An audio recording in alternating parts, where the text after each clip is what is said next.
Sylvia and I looked for a very long time, and we actually made a sort of short promotional film before we made the feature film. So when we were casting that, we travelled around schools and marketplaces, temples, looking everywhere.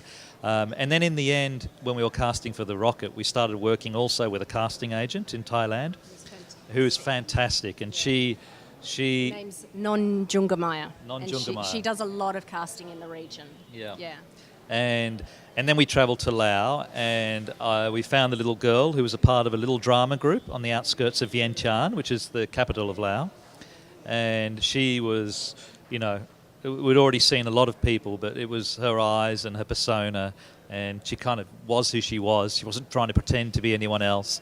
And the whole story we could see in her eyes. And we thought, well, in a role like this, I want to be able to rely on silences sometimes and just be able to read her thoughts.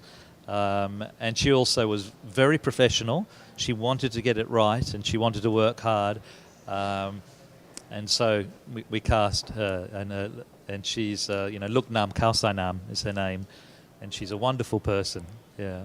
And the boy, Sitipon Disama, or his nickname is Ki, again, looked for a long time, and then we'd heard about this street kid, and he had a foster mother who had done a little bit of extras work, which is how we found our way to him.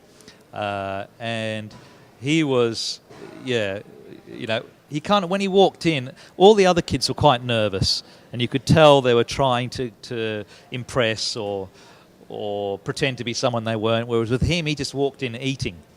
And he found everything in the room, and he just kept eating. He was hungry, and he kept eating all the way through the audition, and he didn't care. And so, we really loved that he had this strong life of his own. He had both the two kids had a very strong sense of self, yes. Which is amazing in a child. You rarely see it in an adult either. Yeah. So their sense of self was quite astonishing. Yeah. And also he suited the script very well, because he had to be resourceful, had to be a kid who never gives up, and he was exactly that. Yeah.